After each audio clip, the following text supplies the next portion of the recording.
and my fellow Americans. We meet tonight at a moment of unlimited potential. As we begin a new Congress, I stand here ready to work with you to achieve historic breakthroughs for all Americans. Millions of our fellow citizens are watching us now gathered in this great chamber, hoping that we will govern not as two parties, but as one nation.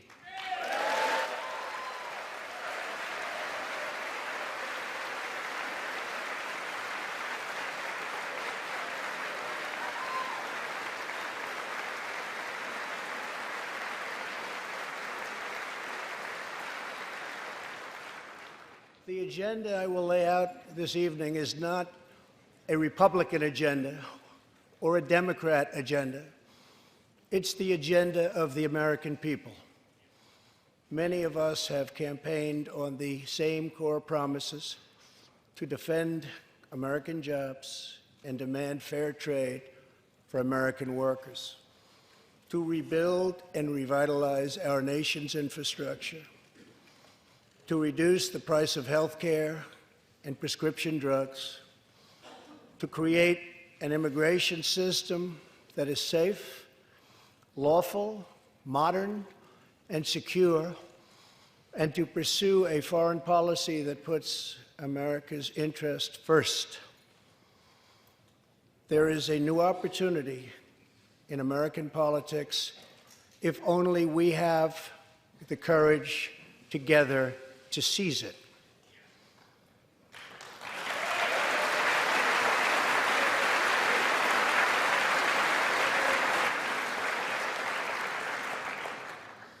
Victory is not winning for our party. Victory is winning for our country.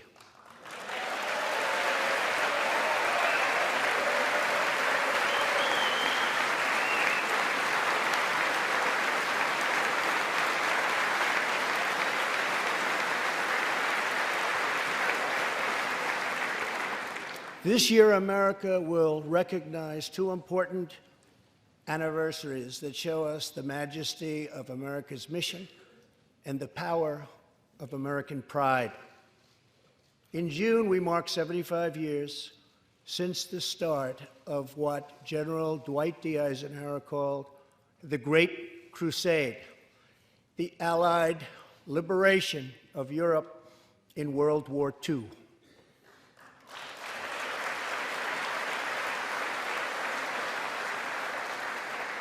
On D-Day, June 6, 1944, 15,000 young American men jumped from the sky, and 60,000 more stormed in from the sea to save our civilization from tyranny. Here with us tonight are three of those incredible heroes: Private First Class Joseph Riley, Staff Sergeant Irving Locker, and Sergeant Herman Zaitchik. Please.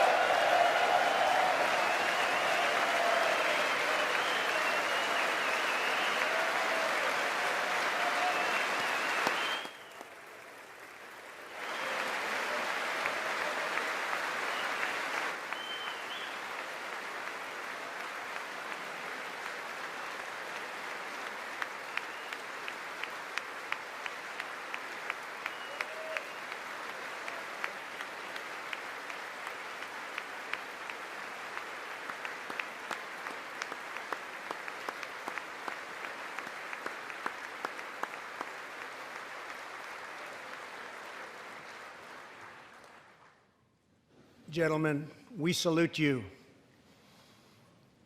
In 2019, we also celebrate 50 years since brave young pilots flew 250,000 miles through space to plant the American flag on the face of the moon. Half a century later, we are joined by one of the Apollo 11 astronauts who planted that flag, Buzz Aldrin.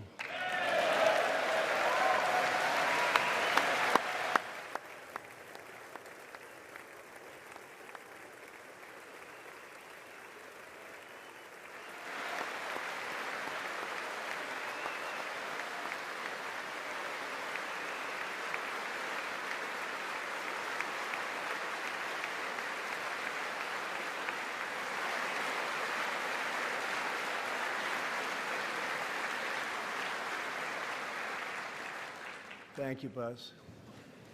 This year, American astronauts will go back to space on American rockets.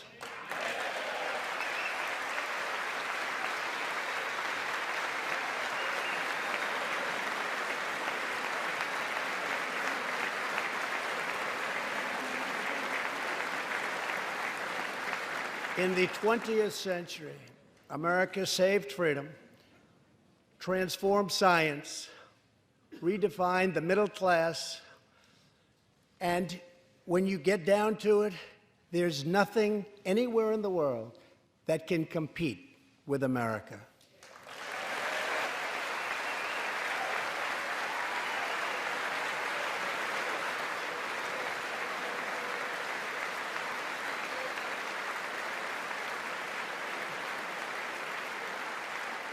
Now we must step boldly and bravely into the next chapter of this great American adventure.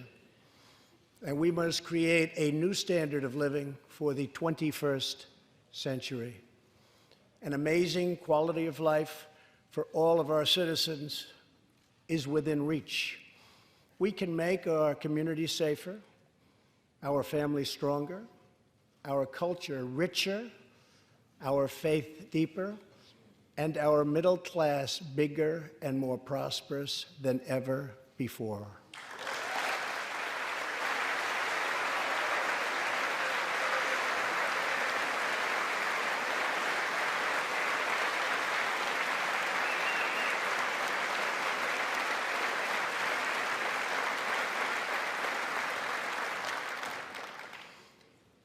But we must reject the politics of revenge, resistance, and retribution, and embrace the boundless potential of cooperation, compromise, and the common good.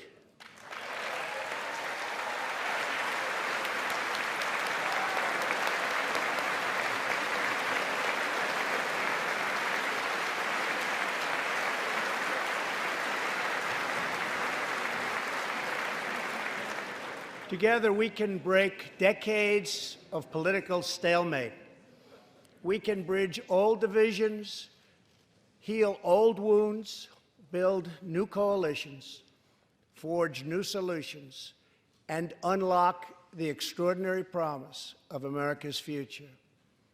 The decision is ours to make. We must choose between greatness or gridlock, results or resistance, vision or vengeance, incredible progress or pointless destruction. Tonight, I ask you to choose greatness.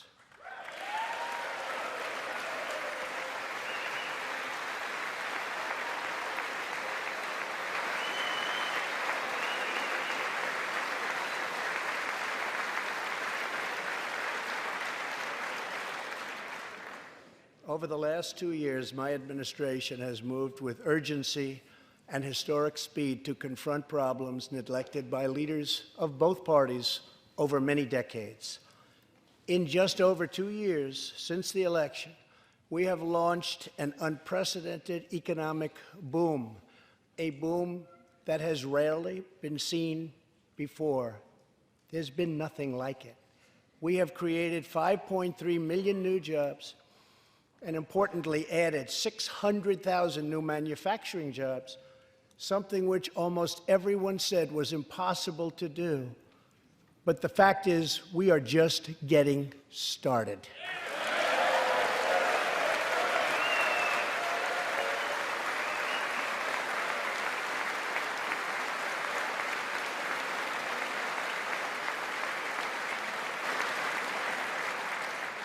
Wages are rising at the fastest pace in decades and growing for blue-collar workers who I promised to fight for. They're growing faster than anyone else thought possible. Nearly 5 million Americans have been lifted off food stamps.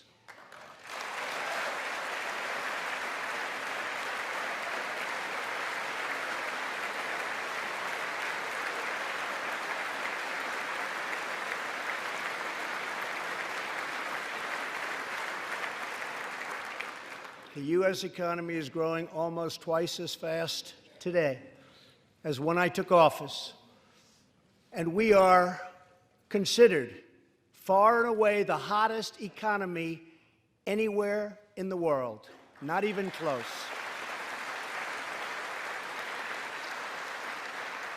Unemployment has reached the lowest rate in over half a century.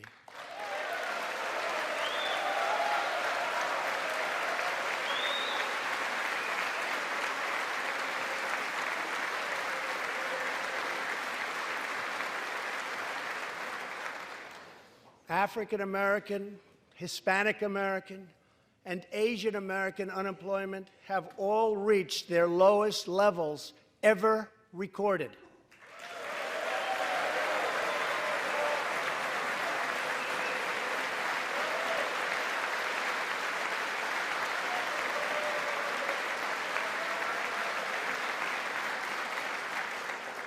Unemployment for Americans with disabilities has also reached an all-time low.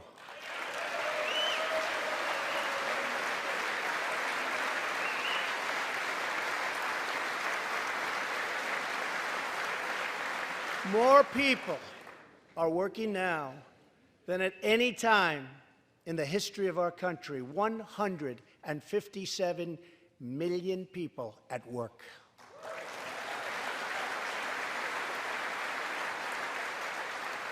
We passed a massive tax cut for working families and doubled the child tax credit.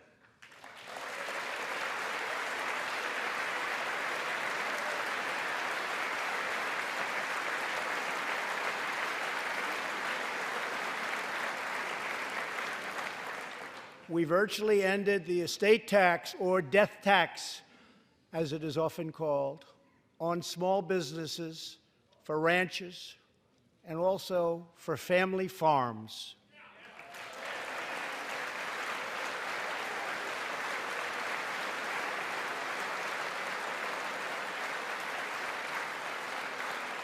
We eliminated the very unpopular Obamacare individual mandate penalty.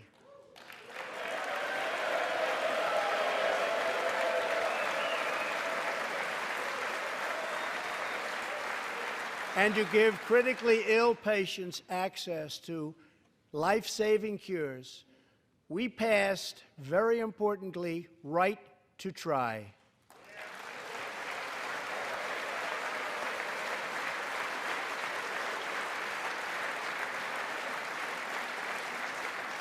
My administration has cut more regulations in a short period of time than any other administration during its entire tenure.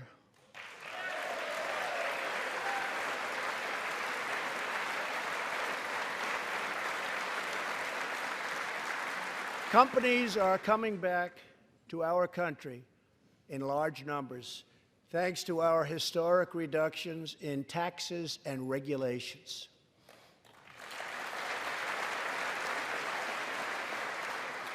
And we have unleashed a revolution in American energy.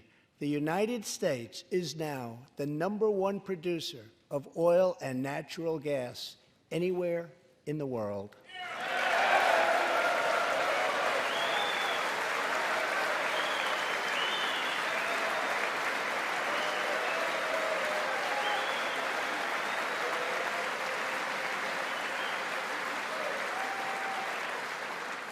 And now, for the first time in 65 years, we are a net exporter of energy.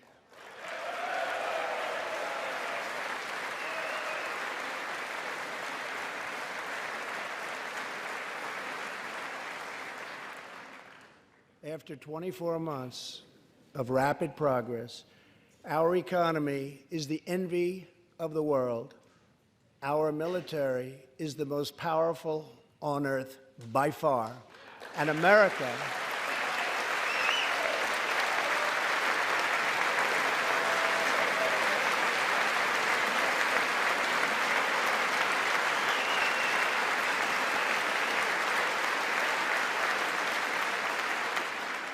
America is again winning each and every day.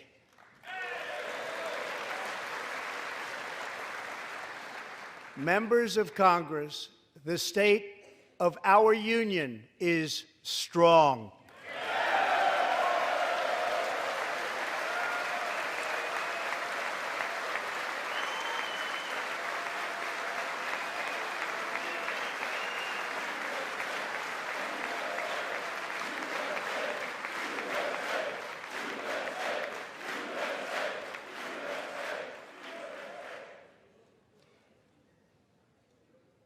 That sounds so good.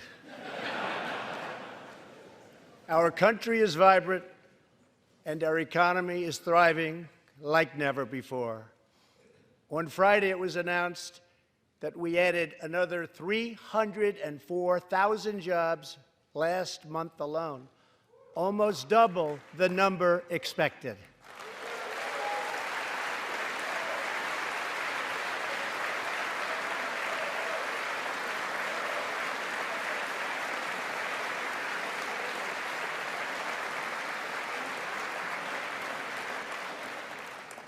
An economic miracle is taking place in the United States, and the only thing that can stop it are foolish wars, politics, or ridiculous partisan investigations.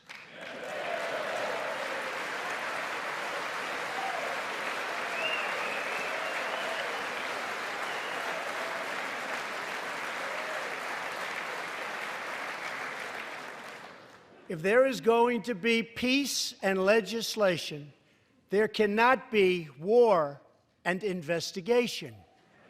It just doesn't work that way. We must be united at home to defeat our adversaries abroad. This new era of cooperation can start with finally confirming the more than 300 highly qualified nominees who are still stuck in the Senate, in some cases years and years waiting. Not right.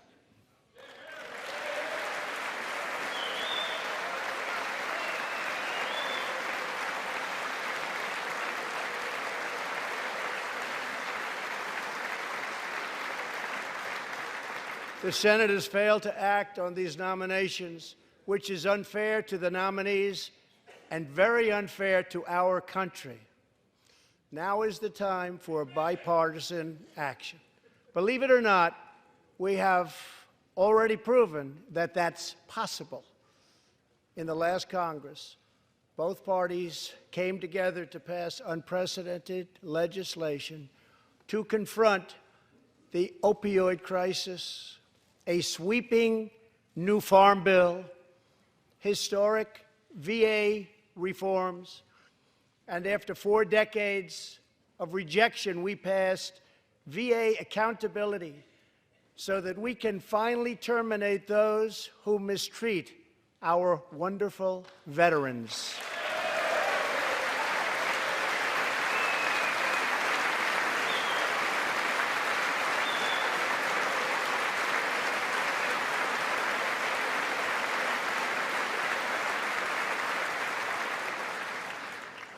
And just weeks ago, both parties united for groundbreaking criminal justice reform. They said it couldn't be done.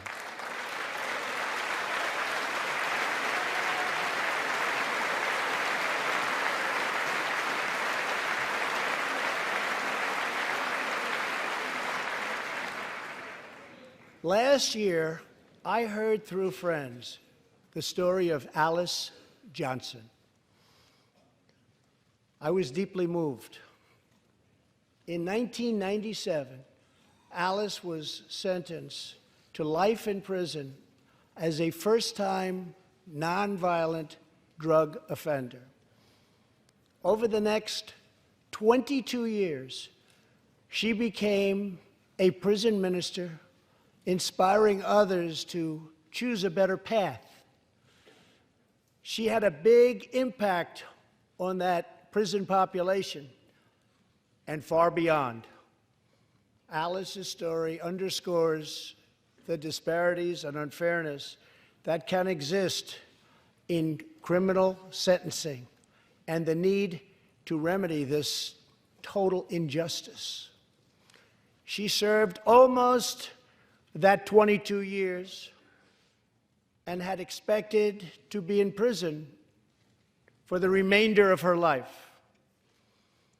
In June, I commuted Alice's sentence. When I saw Alice's beautiful family greet her at the prison gates, hugging and kissing and crying and laughing, I knew I did something right. Alice is with us tonight, and she is a terrific woman. Terrific. Alice, please.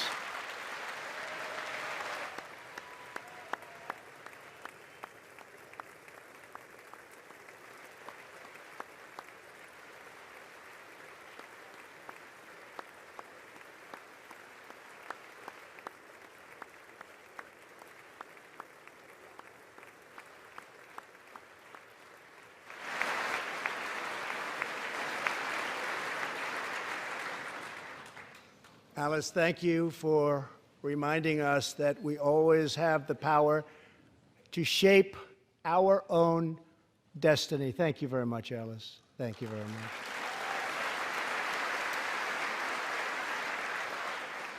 Inspired by stories like Alice's, my administration worked closely with members of both parties to sign the First Step Act into law. Big deal. It's a big deal.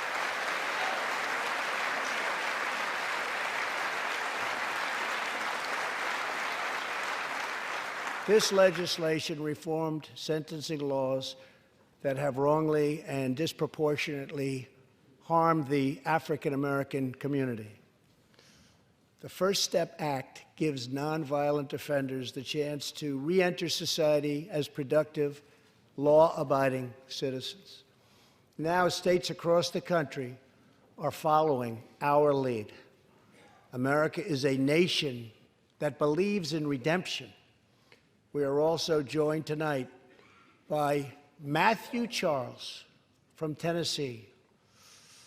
In 1996, at the age of 30, Matthew was sentenced to 35 years for selling drugs and related offenses.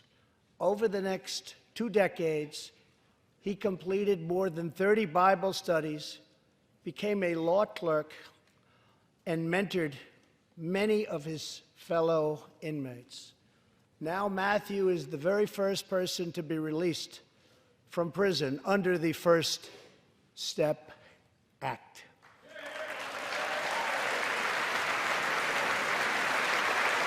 Matthew, please.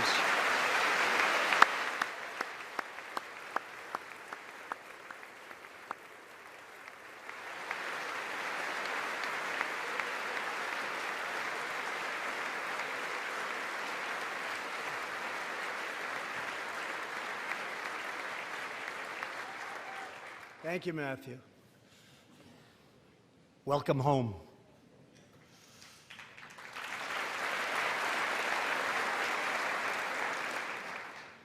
Now, Republicans and Democrats must join forces again to confront an urgent national crisis. Congress has 10 days left to pass a bill that will fund our government, protect our homeland, and secure our very dangerous southern border. Now is the time for Congress to show the world that America is committed to ending illegal immigration and putting the ruthless coyotes, cartels, drug dealers, and human traffickers out of business.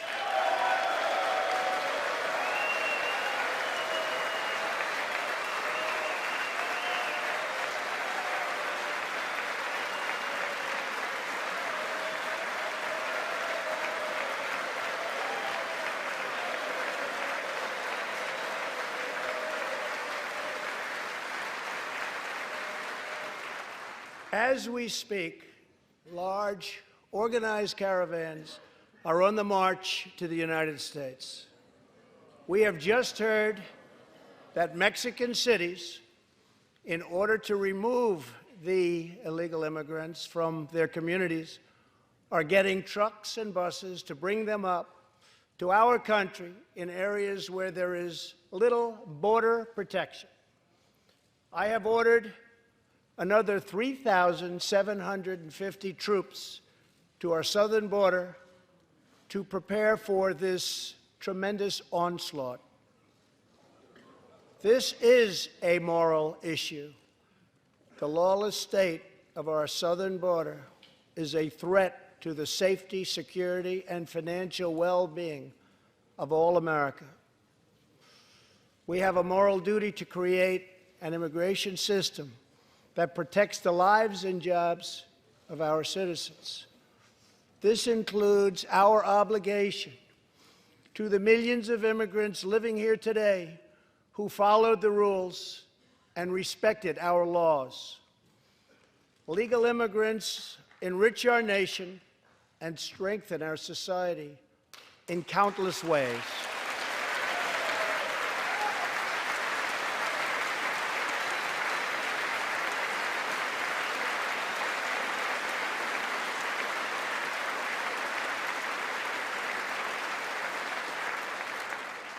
I want people to come into our country in the largest numbers ever, but they have to come in legally.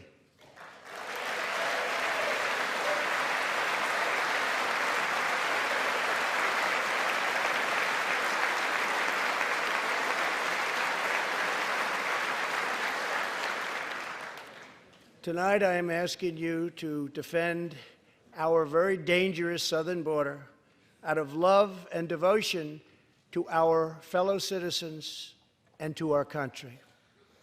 No issue better illustrates the divide between America's working class and America's political class than illegal immigration. Wealthy politicians and donors push for open borders while living their lives behind walls and gates and guards.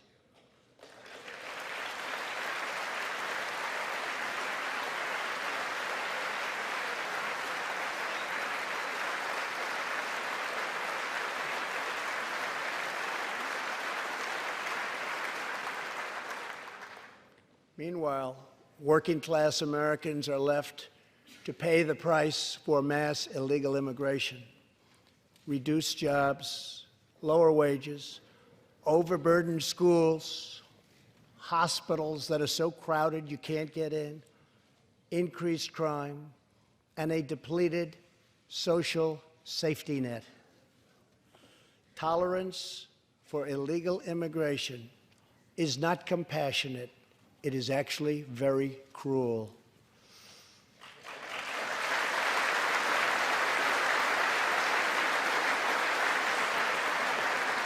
One in 3 women is sexually assaulted on the long journey north. Smugglers use migrant children as human pawns to exploit our laws and gain access to our country. Human traffickers and sex traffickers take advantage of the wide open areas between our ports of entry to smuggle thousands of young girls and women into the United States and to sell them into prostitution and modern-day slavery. Tens of thousands of innocent Americans are killed by lethal drugs that cross our border and flood into our cities, including meth, heroin, cocaine, and fentanyl. The savage gang, MS-13, now operates in at least 20 different American states, and they almost all come through our southern border. Just yesterday, an MS-13 gang member was taken into custody for a fatal shooting on a subway platform in New York City. We are removing these gang members by the thousands, but until we secure our border, they're going to keep streaming right back in. Year after year, countless Americans are murdered by criminal, illegal aliens. I've gotten to know many wonderful angel moms and dads and families. No one should ever have to suffer the horrible heartache that they have had to endure. Here tonight is Deborah Bissell. Just 3 weeks ago, Deborah's parents, Gerald and Sharon, were burglarized and shot to death in their Reno, Nevada home by an illegal alien.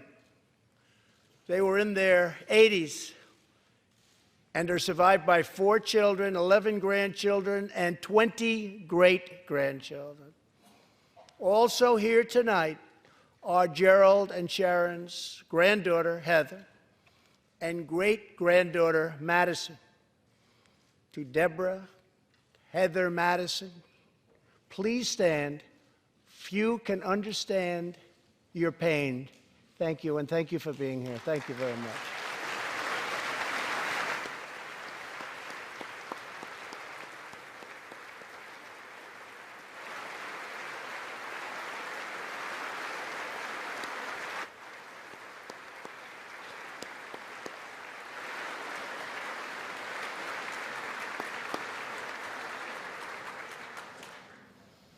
I will never forget, and I will fight for the memory of Gerald and Sharon, that it should never happen again. Not one more American life should be lost because our nation failed to control its very dangerous border. In the last 2 years, our brave ICE officers made 266,000 arrests of criminal aliens, including those charged or convicted of nearly 100,000 assaults, 30,000 sex crimes, and 4,000 killings or murders. We are joined tonight by one of those law enforcement heroes, ICE Special Agent Elvin Hernandez. When Elvin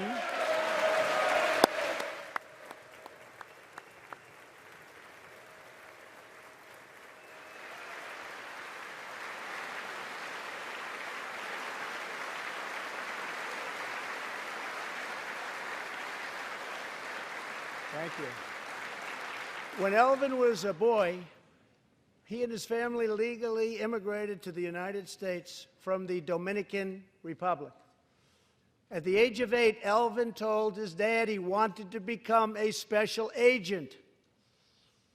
Today, he leads investigations into the scourge of international sex trafficking. Elvin says that if I can make sure these young girls get their justice, I've really done my job. Thanks to his work and that of his incredible colleagues, more than 300 women and girls have been rescued from the horror of this terrible situation, and more than 1,500 sadistic traffickers have been put behind bars.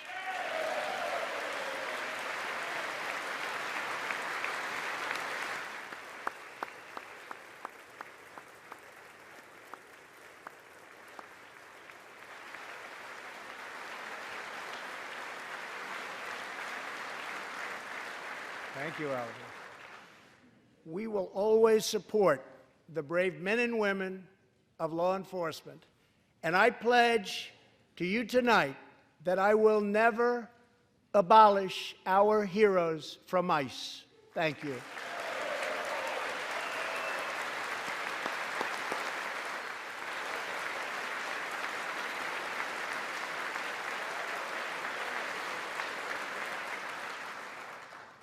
My administration has sent to Congress a common-sense proposal to end the crisis on the southern border.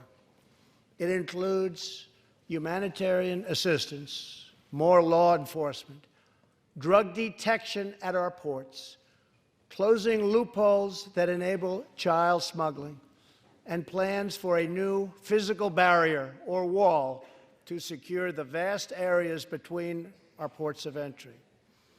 In the past, most of the people in this room voted for a wall, but the proper wall never got built. I will get it built.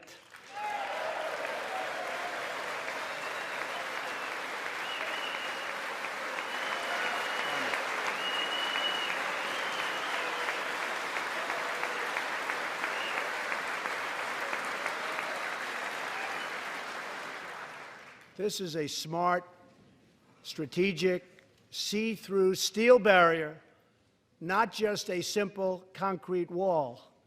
It will be deployed in the areas identified by the border agents as having the greatest need, and these agents will tell you where walls go up, illegal crossings go way, way down.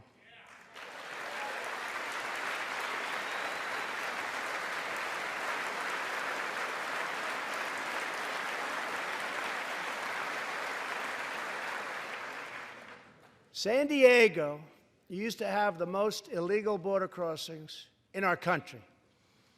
In response, a strong security wall was put in place.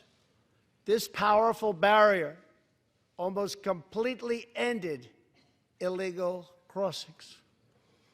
The border city of El Paso, Texas, used to have extremely high rates of violent crime, one of the highest in the entire country, and considered one of our nation's most dangerous cities.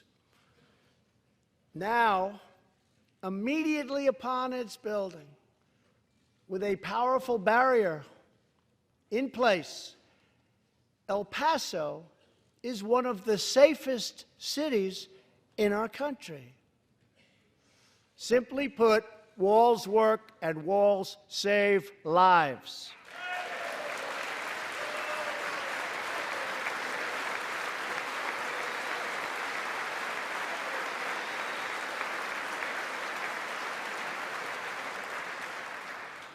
So let's work together, compromise, and reach a deal that will truly make America safe. As we work to defend our people's safety, we must also ensure our economic resurgence continues at a rapid pace.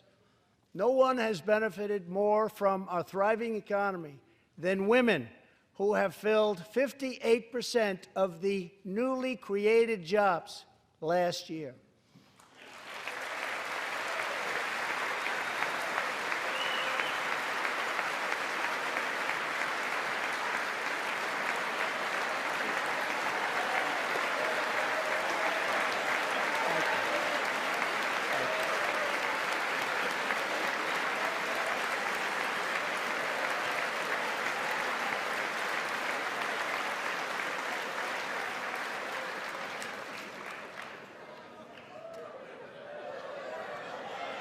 You weren't supposed to do that.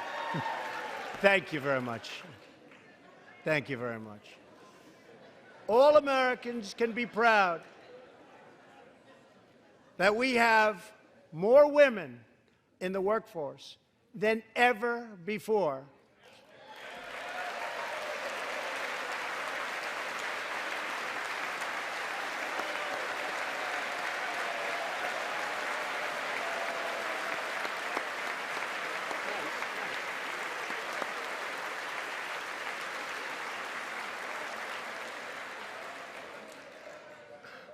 Don't sit yet. You're going to like this.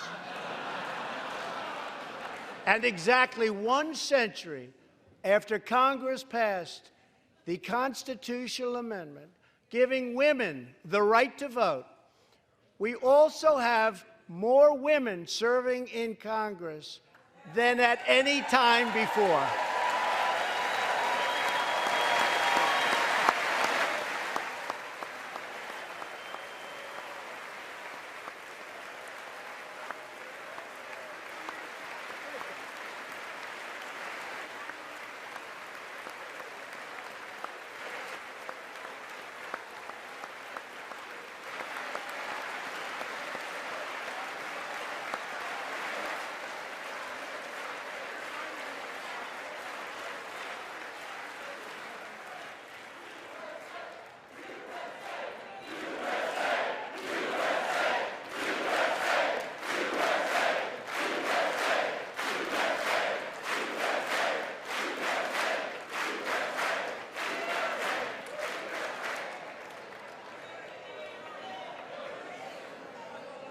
That's great. Really great. And congratulations. That's great. As part of our commitment to improving opportunity for women everywhere, this Thursday, we are launching the first ever government-wide initiative focused on economic empowerment for women in developing countries. To build on, thank you. To build on our incredible economic success, one priority is paramount: reversing decades of calamitous trade policies. So bad. We are now making it clear to China that after years of targeting our industries and stealing our intellectual property, the theft of American jobs and wealth has come to an end.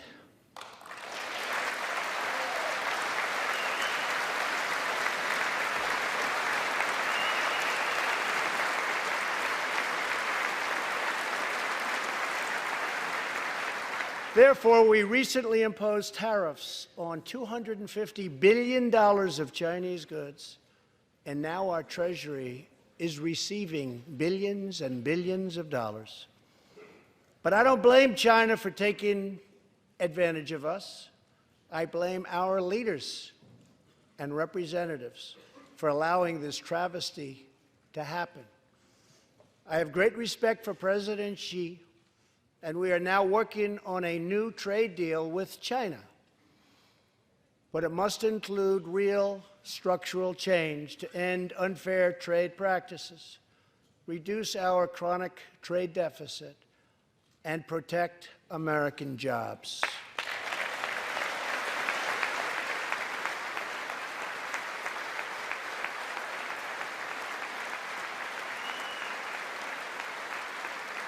Thank you.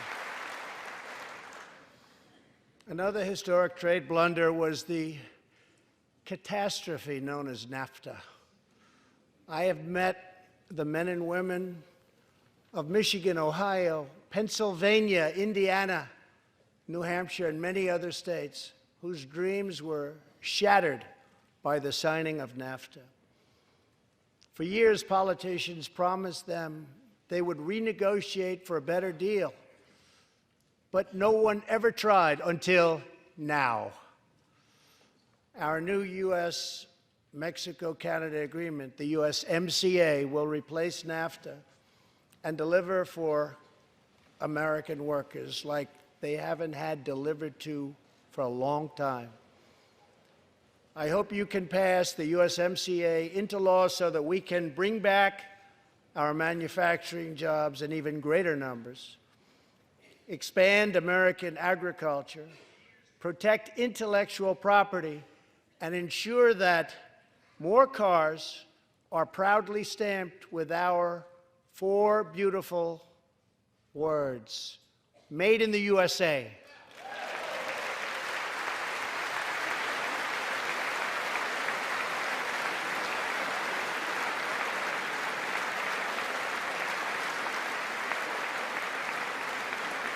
Tonight, I am also asking you to pass the United States Reciprocal Trade Act so that if another country places an unfair tariff on an American product, we can charge them the exact same tariff on the exact same product that they sell to us.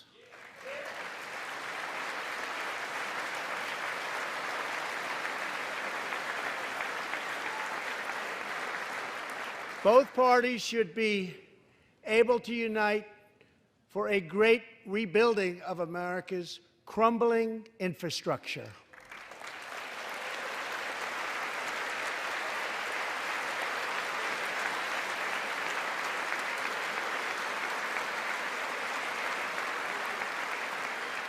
I know that Congress is eager to pass an infrastructure bill, and I am eager to work with you on legislation to deliver new and important infrastructure investment, including investments in the cutting-edge industries of the future.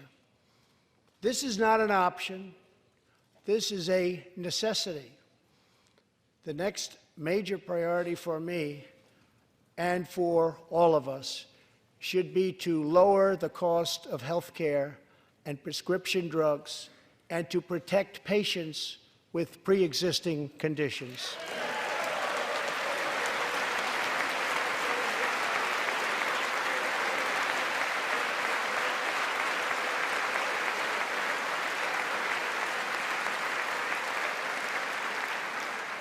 Already as a result of my administration's efforts in 2018, drug prices experienced their single largest decline in 46 years.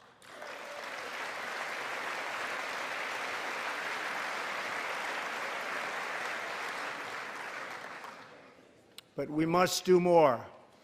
It's unacceptable that Americans pay vastly more than people in other countries for the exact same drugs, often made in the exact same place. This is wrong, this is unfair, and together we will stop it, and we'll stop it fast.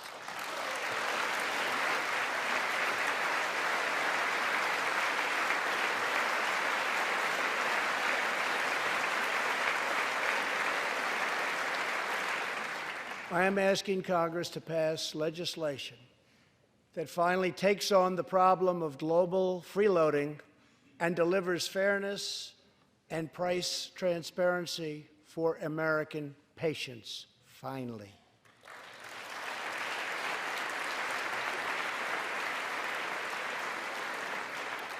We should also require drug companies, insurance companies, and hospitals to disclose real prices to foster competition and bring costs way down.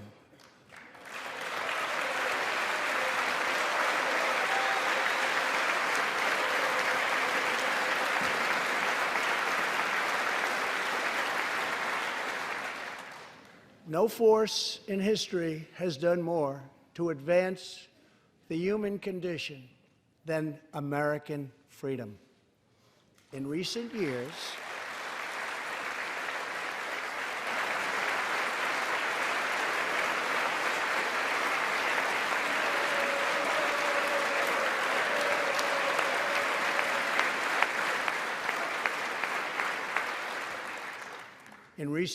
we have made remarkable progress in the fight against HIV and AIDS. Scientific breakthroughs have brought a once distant dream within reach. My budget will ask Democrats and Republicans to make the needed commitment to eliminate the HIV epidemic in the United States within 10 years. We have made incredible strides, incredible.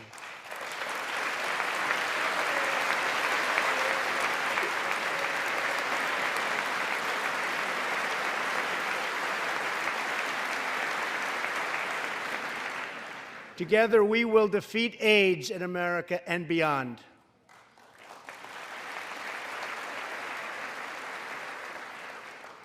Tonight, I am also asking you to join me in another fight that all Americans can get behind, the fight against childhood cancer.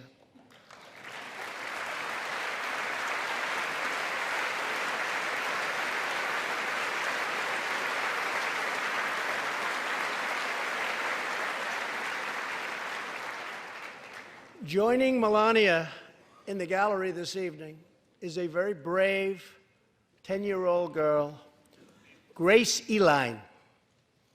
Every birthday,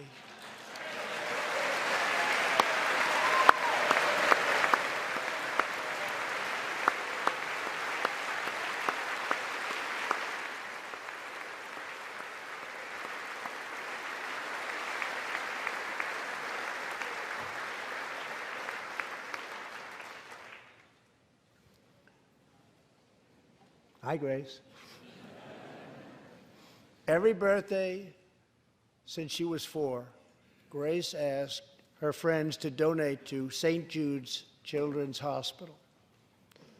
She did not know that one day she might be a patient herself. That's what happened.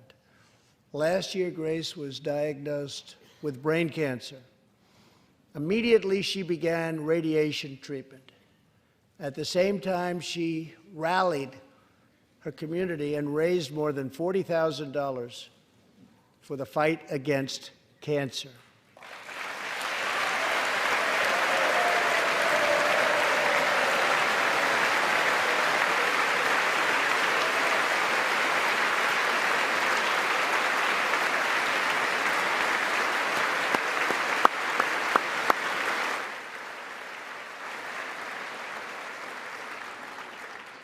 When Grace completed treatment last fall, her doctors and nurses cheered.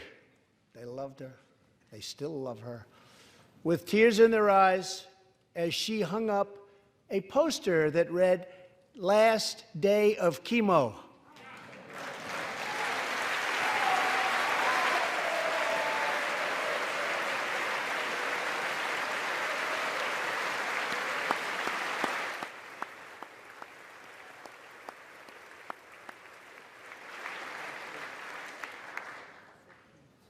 Thank you very much, Grace. You are a great inspiration to everyone in this room. Thank you very much.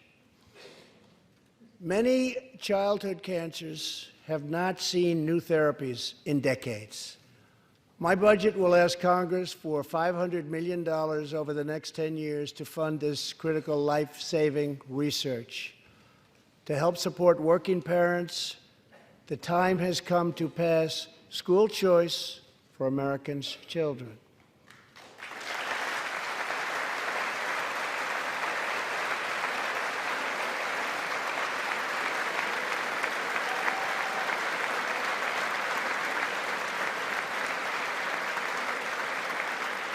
I am also proud to be the first president to include in my budget a plan for nationwide paid family leave so that every new parent has the chance to bond with their newborn child.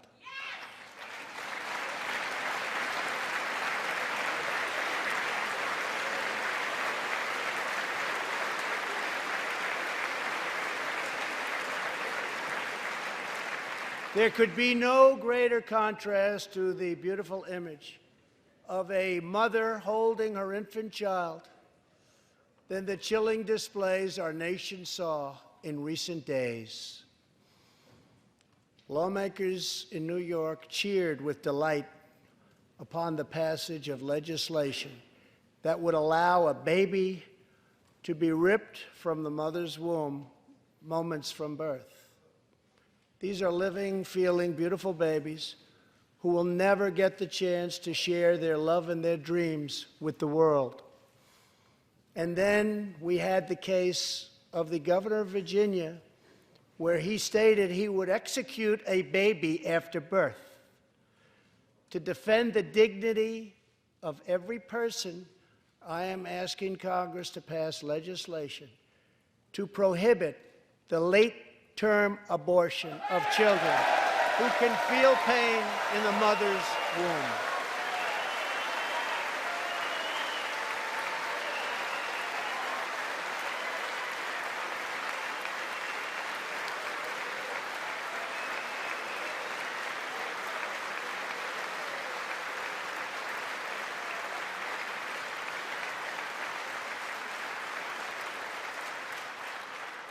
Let us work together to build a culture that cherishes innocent life.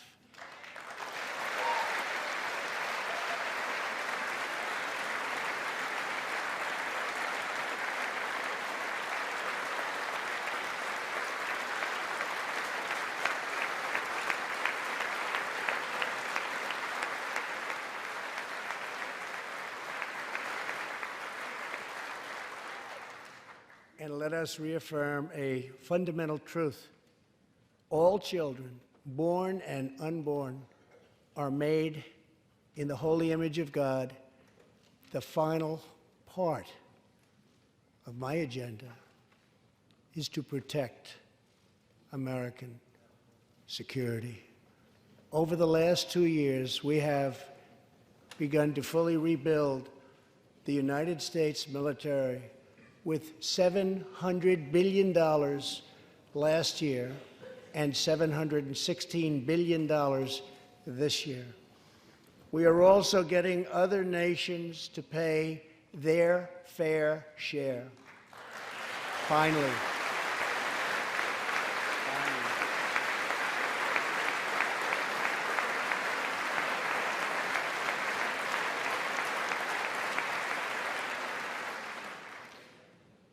For years, the United States was being treated very unfairly by friends of ours, members of NATO. But now we have secured, over the last couple of years, more than $100 billion of increase in defense spending from our NATO allies. They said it couldn't be done.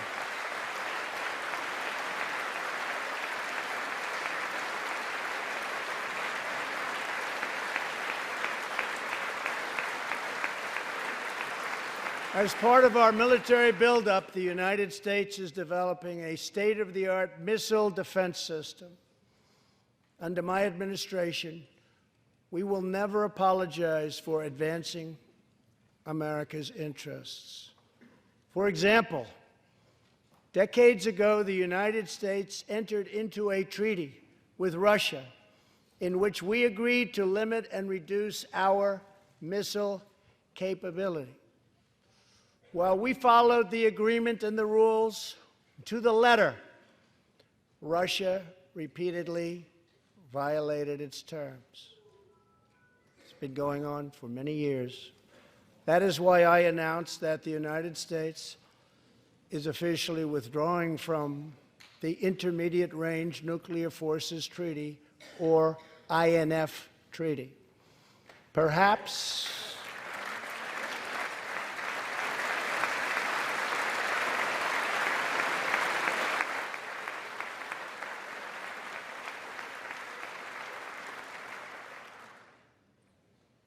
we really have no choice. Perhaps we can negotiate a different agreement, adding China and others. Or perhaps we can't, in which case we will outspend and out-innovate all others by far.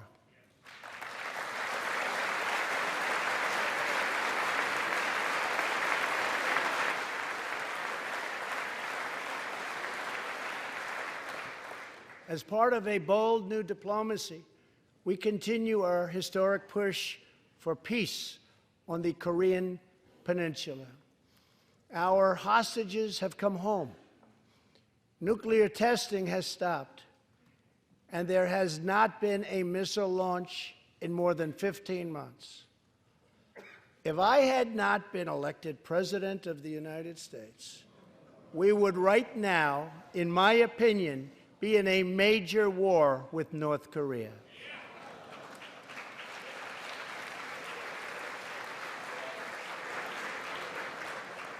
Much work remains to be done, but my relationship with Kim Jong-un is a good one. Chairman Kim and I will meet again on February 27th and 28th in Vietnam.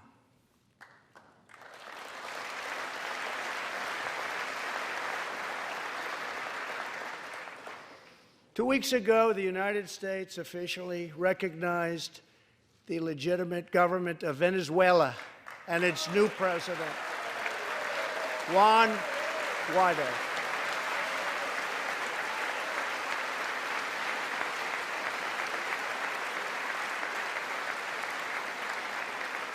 We stand with the Venezuelan people in their noble quest for freedom, and we condemn the brutality of the Maduro regime, whose socialist policies have turned that nation from being the wealthiest in South America into a state of abject poverty and despair.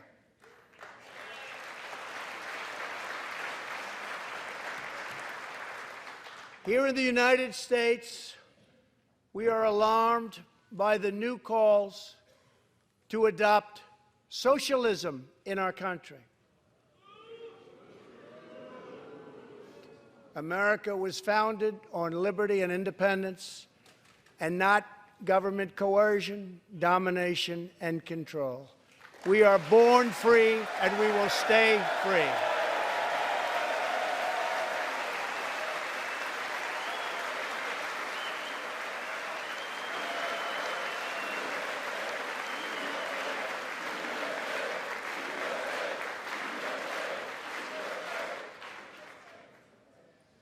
Tonight, we renew our resolve that America will never be a socialist country.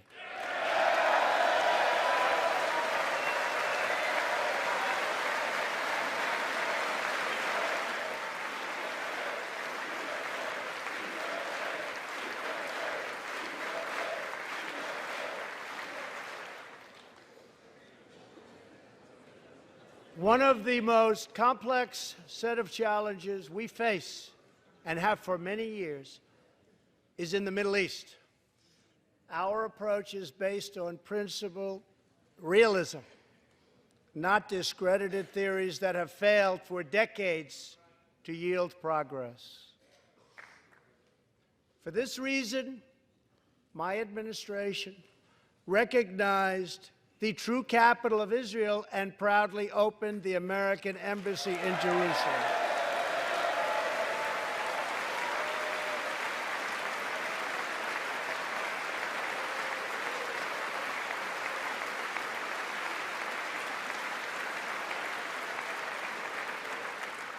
Our brave troops have now been fighting in the Middle East for almost 19 years. In Afghanistan and Iraq, nearly 7,000 American heroes have given their lives. More than 52,000 Americans have been badly wounded. We have spent more than $7 trillion in fighting wars in the Middle East. As a candidate for president, I loudly pledged a new approach. Great nations do not fight endless wars.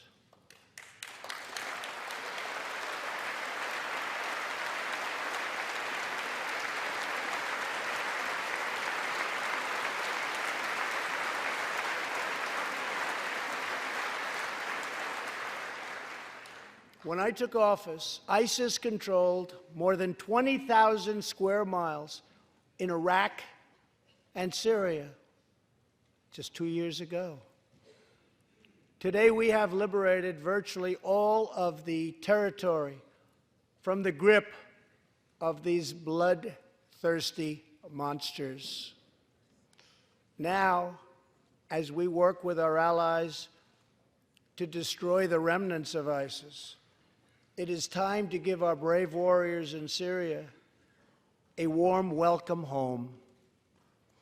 I have also accelerated our negotiations to reach, if possible, a political settlement in Afghanistan. The opposing side is also very happy to be negotiating. Our troops have fought with unmatched valor, and thanks to their bravery, we are now able to pursue a possible political solution to this long and bloody conflict.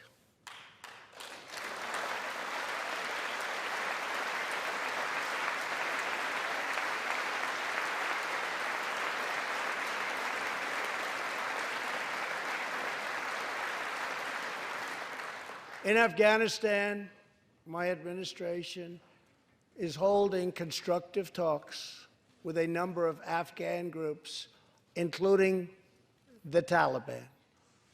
As we make progress in these negotiations, we will be able to reduce our troops' presence and focus on counterterrorism, and we will indeed focus on counterterrorism.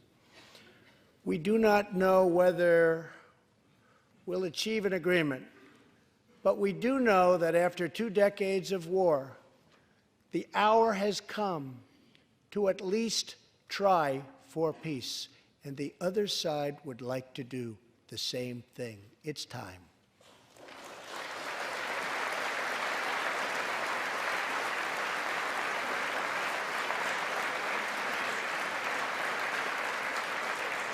Above all, friend and foe alike must never doubt this nation's power and will to defend our people.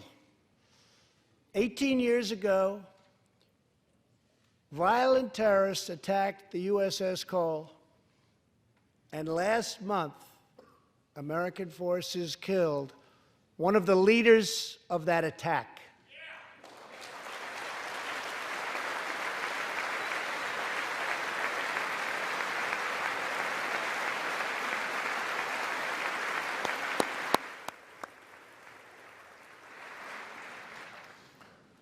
We are honored to be joined tonight by Tom Wibberley, whose son, Navy seaman Craig Wibberley, was one of the 17 sailors we tragically lost. Tom, we vow to always remember the heroes of the USS Cole.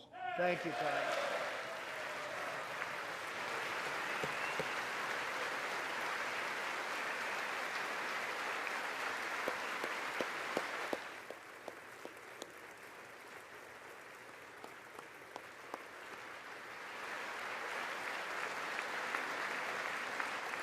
My administration has acted decisively to confront the world's leading state sponsor of terror, the radical regime in Iran. It is a radical regime. They do bad, bad things. To ensure this corrupt dictatorship never acquires nuclear weapons, I withdrew the United States from the disastrous Iran nuclear deal.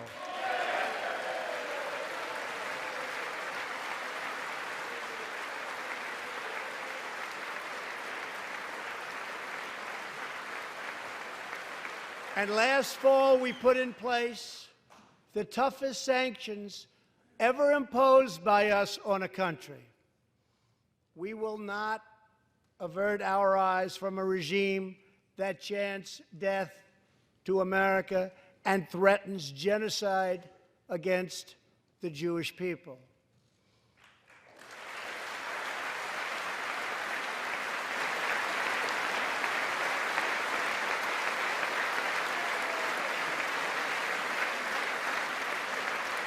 We must never ignore the vile poison of anti-Semitism or those who spread its venomous creed. With one voice, we must confront this hatred anywhere and everywhere it occurs. Just months ago, 11 Jewish Americans were viciously murdered in an anti-Semitic attack on the Tree of Life Synagogue in Pittsburgh.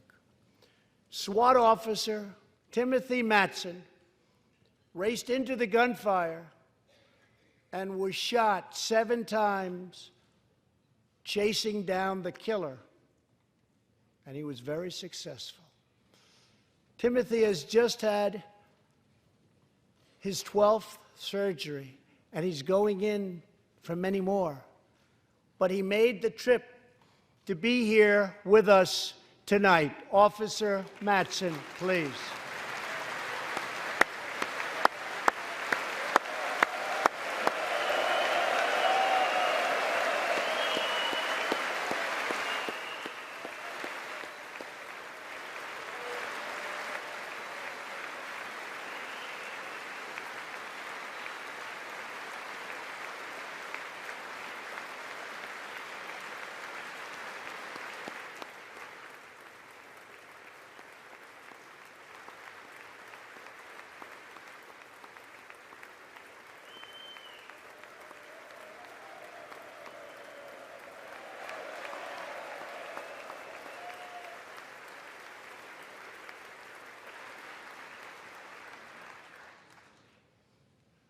Thank you. We are forever grateful. Thank you very much.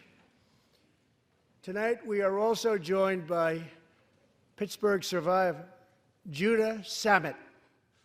He arrived at the synagogue as the massacre began.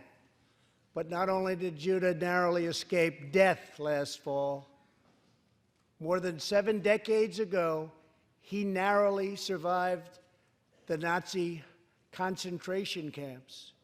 Today is Judah's 81st birthday.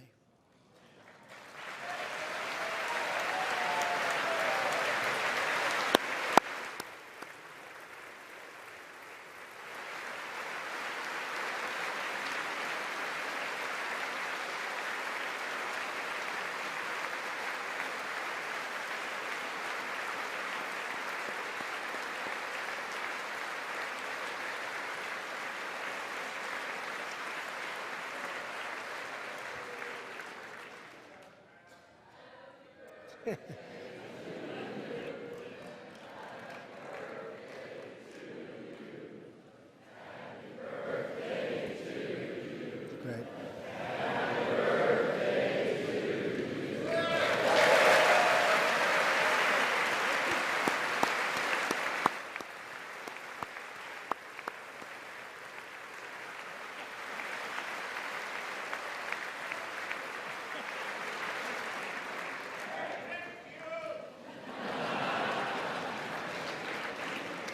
They wouldn't do that for me, Judah.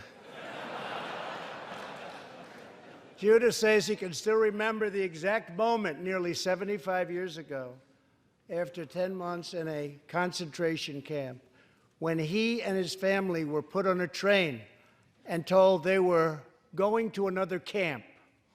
Suddenly, the train screeched to a very strong halt. A soldier appeared.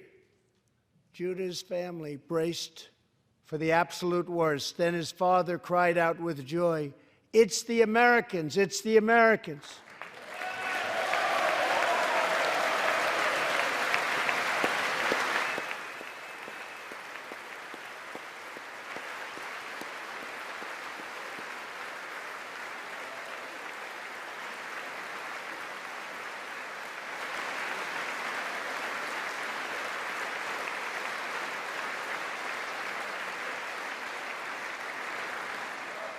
Thank you. A second Holocaust survivor who is here tonight, Joshua Kaufman, was a prisoner at Dachau. He remembers watching through a hole in the wall of a cattle car as American soldiers rolled in with tanks. To me, Joshua recalls, the American soldiers were proof that God exists. And they came down from the sky. They came down from heaven. I began this evening by honoring 3 soldiers who fought on D-Day in the Second World War. One of them was Herman Zaitchik. But there is more to Herman's story. A year after he stormed the beaches of Normandy, Herman was one of the American soldiers who helped liberate Dachau.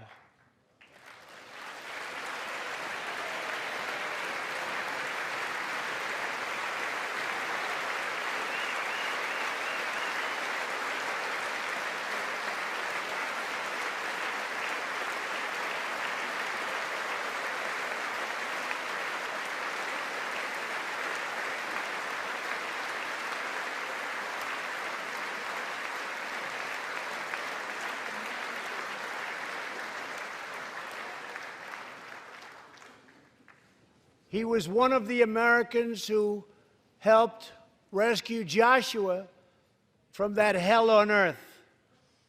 Almost 75 years later, Herman and Joshua are both together in the gallery tonight, seated side by side, here in the home of American freedom. Herman and Joshua, your presence this evening is very much appreciated. Thank you very much.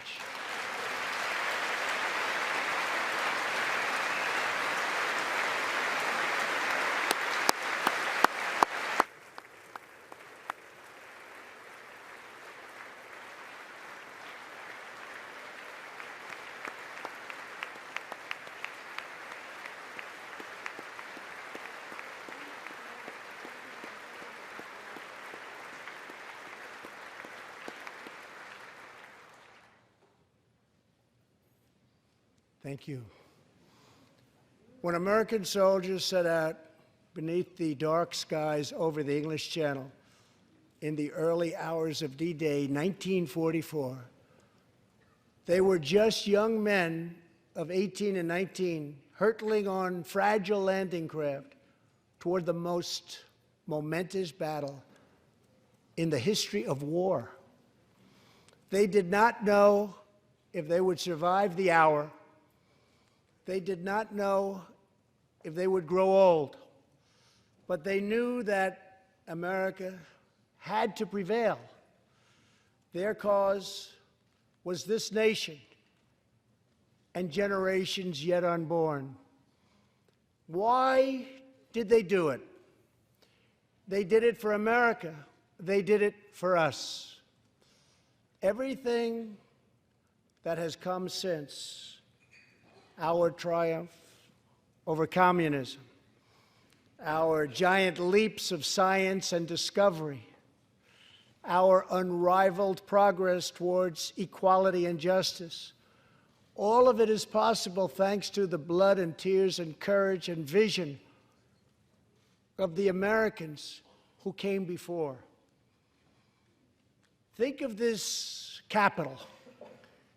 Think of this very chamber where lawmakers before you voted to end slavery, to build the railroads and the highways and defeat fascism, to secure civil rights, and to face down evil empires. Here tonight, we have legislators from across this magnificent republic. You have come from the rocky shores of Maine and the volcanic peaks of Hawaii, from the snowy woods of Wisconsin and the red deserts of Arizona, from the green farms of Kentucky and the golden beaches of California. Together, we represent the most extraordinary nation in all of history. What will we do with this moment? How will we be remembered? I ask the men and women of this Congress, look at the opportunities before us. Our most thrilling achievements are still ahead. Our most exciting journeys still await. Our biggest victories are still to come. We have not yet begun to dream. We must choose whether we are defined by our differences or whether we dare to transcend them. We must choose whether we squander our great inheritance or whether we proudly declare that we are Americans. We do the incredible. We defy the impossible. We conquer the unknown. This is the time to reignite the American imagination. This is the time to search for the tallest summit and set our sights